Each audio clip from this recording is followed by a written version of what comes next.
Hello दोस्तों, मेरा नाम है सनी और आज हम इस वीडियो में बात करने वाले हैं प्रोग्रामिंग में यूज़ होने वाले पिलर टॉपिक्स के बारे में, जिसको हम एक गेम के थ्रू अचीव करने वाले हैं, वो भी अगले 7 मिनट के अंदर पे।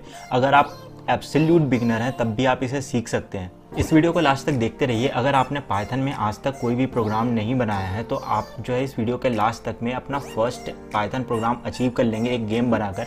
और जिन लोगों को लगता है कि ये तो बहुत ज़्यादा इजी होने वाला है या फिर हमें ये सारी चीज़ें आती हैं, तो कभी ना कभी हर किसी को स्टार्ट करना पड़ता है, तो इस वीडियो को शेयर कीजिए कि जिसको इसकी ज़रूरत हो वहाँ तक ये वीडियो पहुँच पाए ना। इस वीडियो में हम एक गेसिंग गेम बनाएंगे जिसमें हम जितने भी पिलर टॉपिक्स होते हैं किसी भी प्रोग्रामिंग लैंग्वेज के, उन सारी चीज़ों को यूज़ करेंगे। बस सिंटैक्स अलग होता है इनके, बाकी इनकी जो वर्किंग होती है वो सभी में सेम होती है।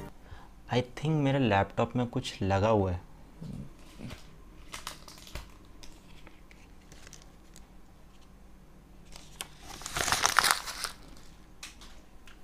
वैसे मैं क्या बात कर रहा था, अगर प्रोग्रामिंग लैंग्वेज कोई सी भी हो उससे फ़र्क नहीं पड़ता है कि आप कौन सी लैंग्वेज यूज़ कर रहे हैं, कौन सी लैंग्वेज यूज़ नहीं कर रहे हैं।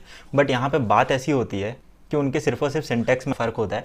और आगे हम बात करते हैं तो पाइथन को इंस्टॉल करने का और जुपिटर नोटबुक को किस तरीके से कॉन्फ़िगर करना है, उन सारी चीज़ों के जो स्टेप्स हैं वो मैंने डिस्क्रिप्शन बॉक्स में दे दिया है। आप वहाँ पे जाके चेक कर सकते हैं। हार्डली आपको 2 मिनट लगेंगे इसको कॉन्फ़िगर करने में, एंड आप ये कोड जो है अपने लैपटॉप पे बना पाएंगे तुरंत। सो द फर्स्ट थिंग यहाँ पे जो अप्लाई होने वाली है वो है इनपुट और वेरिएबल्स। अब इनपुट को आप ऐसा समझ सकते हैं जिसके ऊपर पे पूरा का पूरा प्रोसेस जो होता है वो डिपेंड होता है, उसी के ऊपर सारे के सारे प्रोसेस और प्रोग्राम जो है लिखे जा रहे हैं। अब दूसरी चीज़ होती है वेरिएबल्स। तो वेरिएबल्स को आप ऐसा समझ सकते हैं कि वो एक ऐसा झोला है जिसमें एक टाइम पे एक ही टाइप का सामान रखा जा सकता है।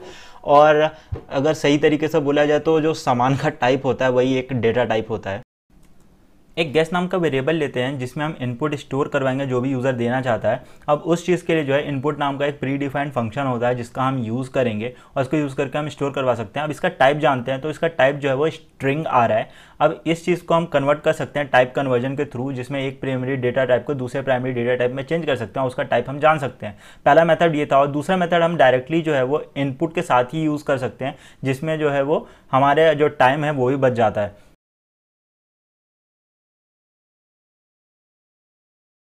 अब जो सेकंड चीज़ आती है वो आपका आता है कि कमेंट मॉड्यूल और प्री डिफाइंड मेथड, जो इसमें हम यूज़ करने वाले हैं।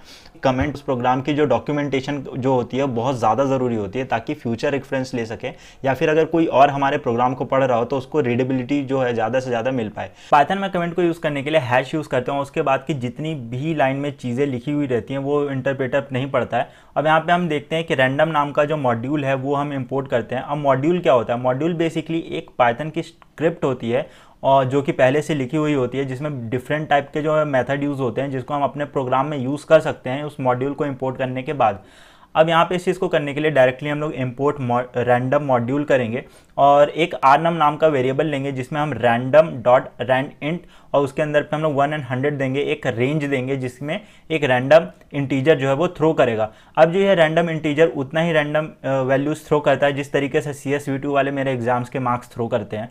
अब ये जनरेट वैल्यू जो है वो rnum में स्टोर हो जाती है और rnum में स्टोर हो जाने के बाद हम जो है इसको प्रिंट करवा के भी दिखा सकते हैं, जिसके लिए सीधा सीधा सा एक प्रिंट नाम का एक प्री डिफाइंड मेथड है उसको यूज़ कर सकते हैं हम लोग। और उसके अंदर पे हम लोग सीधे सीधे रैंडम नंबर इज़, और वहाँ पे हम लोग रैंडम नंबर का जो वेरिएबल है वो दे सकते हैं rnum, और यहाँ पे हमें आंसर मिल जाएगा। तीसरी चीज़ जो आती है यहाँ पे वो होती है आपके पाइथन डिसीजन और लूपिंग। तो अब यहाँ पे इस चीज़ को आप ऐसे समझ सकते हैं, यहाँ पे जो पाइथन का जो डिसीजन मेकिंग का जो तरीका होता है उसको हम अपने ही प्रोग्राम के थ्रू चेक करेंगे, जिसमें हम लोग अगर प्रोग्राम स्टार्ट करते हैं और अगर जो गेस्ड वैल्यू जो है हमारी, जो हम वैल्यू जो गेस कर रहे हैं, अगर वो बड़ी होगी एक रैंडम वैल्यू जो कि फंक्शन जनरेट कर रहा है, अगर यहाँ पे ये ट्रू होता है तो यहाँ पे प्रिंट हमारा आता है चूज़ अ लोअर नंबर, मतलब कि एक लोअर नंबर चूज़ करने के लिए ताकि हम उस तक पहुँच सके और जो रेस्ट ऑफ इंस्ट्रक्शन जो है वहाँ के प्रोग्राम के आगे बढ़ते जाएंगे। और दूसरी चीज़ आती है कि अगर यहाँ पे हमारा ये चीज़ फॉल्स हो जाता है तो हम लोग क्या करेंगे कि यहाँ पे दूसरा कंडीशन लगाएंगे हम लोग जिसमें एलिफ होता है। तो यहाँ पे एल्स देन इफ लगाने की जगह पे पाइथन में ये एक अपॉर्चुनिटी रहती है कि हम डायरेक्टली एलिफ यूज़ कर सकते हैं, और यहाँ पे हम यूज़ करेंगे कि गेस जो नंबर हम लोग दे रहे हैं इनपुट वो जो है वो छोटा है आपका जो rnum से, देन इस कंडीशन में आपकी जो है वो एक बड़ा नंबर हमको चूज़ करने के लिए बोलेगा। और तीसरा जो जब वो बराबर हो जाएगा, मतलब फॉल्स हो जाएगा ये कंडीशन एलिफ वाला, तो हमारा तीसरा कंडीशन आएगा जब वो बराबर होगा। जब बराबर होगा तो हमारा स्टॉप हो जाएगा इंस्ट्रक्शन। इसका हम एक शॉर्ट सूडो कोड बना के देख लेते हैं कैसे काम करता है। इंपोर्ट रैंडम कर रहे हैं ताकि हमारे पास एक रैंडम वैल्यू हमें मिल पाए और जिसको हम आर नम पे स्टोर करवाएंगे। और दूसरा एक गेस नाम का वेरिएबल ले रहे हैं जिसमें जो यूज़र है वो अपना इनपुट देगा 1 और 100 के बीच में, ताकि दोनों को हम कंपेयर करवा सकें। यहाँ पे इस चीज़ को करने के लिए हम सीधे सीधे पहली को जो कंडीशन थी हमारी उसी चीज़ को चेक करवाते हैं। If guess is greater than R num then यहाँ पे चूज़ अ लोअर नंबर हम लोग देते हैं। और सेकंड पे हम लोग एलिफ में क्या देते हैं, अगर गेस जो है वो छोटा होगा आर नम से then print choose a higher number then else part. It means कि यहाँ पे जो है वो बराबर हो जाएंगे दोनों, हमारा जो गैस है और जो रैंडम वैल्यू है वो दोनों बराबर हो जाएंगे। तो मिरेकल ही हो जाएगा फर्स्ट टाइम पे, बट ऐसा हो नहीं पाया। आगे बढ़ते हैं पाइथन के लूपिंग में।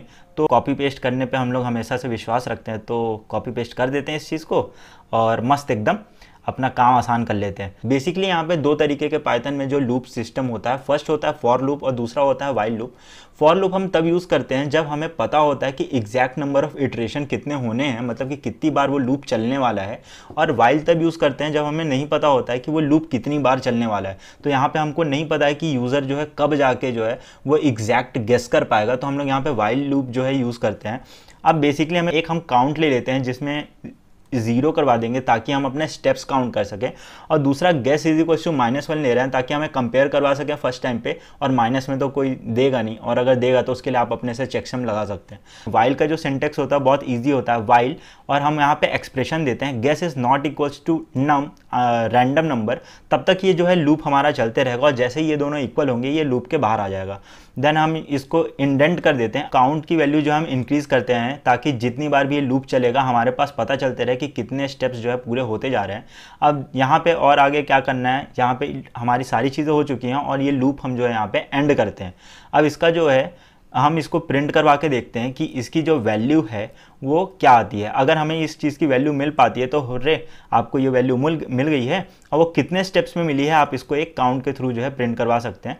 तो यहाँ पे ओके, सो हम यहाँ इस चीज़ को रन करवा के देखते हैं। नाउ इस चीज़ में हम वैल्यूज डालते जाते हैं।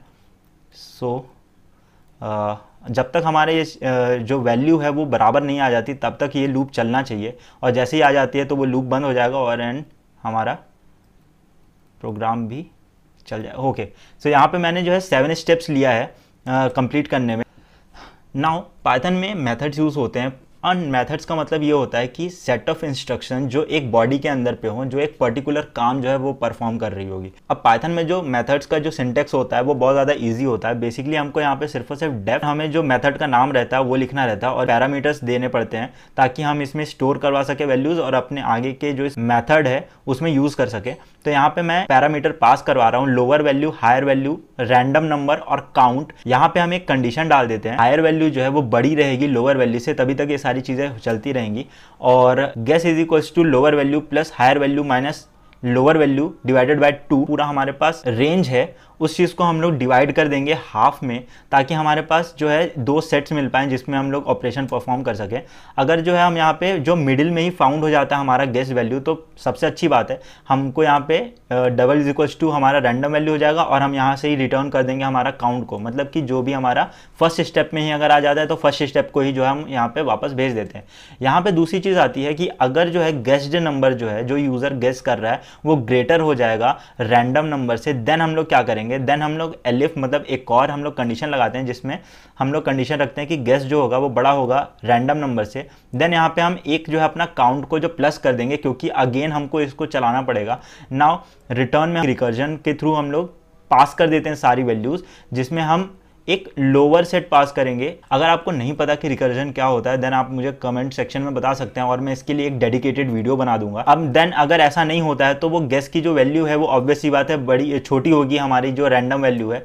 देन हम क्या करेंगे, रिटर्न करेंगे उसी रिकर्जन के, और रिकर्जन का यही एक खासियत होता है कि जब तक वो बेस कंडीशन हिट नहीं कर जाता तब तक ये चीज़ें बार बार यूज होते रहती है। यहाँ पे अगर नंबर नहीं मिल पाता है देन हमको एक रिटर्न -1 करते हैं जिससे हमें पता चलता है कि यहाँ पे कोई भी वैल्यू जो है हमें नहीं मिल पाई है और आप जो है लास्ट तक जो आपने जो नंबर डाला है, मतलब अगर आपको यूज़र जो है वो 1 to 100 हम डालने के लिए बोल रहे हैं, अगर 110 डाल देता है देन वो फाउंड होने की बात ही नहीं है। अब हम यहाँ पे एक आरनम नाम का एक वेरिएबल ले लेते हैं जिसमें रैंडम इंटीजर सेव होगा ना। हम इस चीज़ को डायरेक्टली प्रिंट करवा सकते हैं कि कंप्यूटर कितने स्टेप्स में गेस कर पाता है, जिसके लिए हमें जो स्ट्रिंग का है वो कॉन्केटिनेशन जो यूज़ करेंगे। गेसिंग गेम के थ्रू रिटर्न आने वाली वैल्यू है उसको आप जो है स्ट्रिंग में चेंज कर रहे हैं और प्लस लगाने से यहाँ पे जो है वो स्ट्रिंग जो है कॉन्केटिनेट हो जाती है। डायरेक्ट फंक्शन में ही मैं जो है काउंट की जो वैल्यू है वो 1 दे देता हूँ।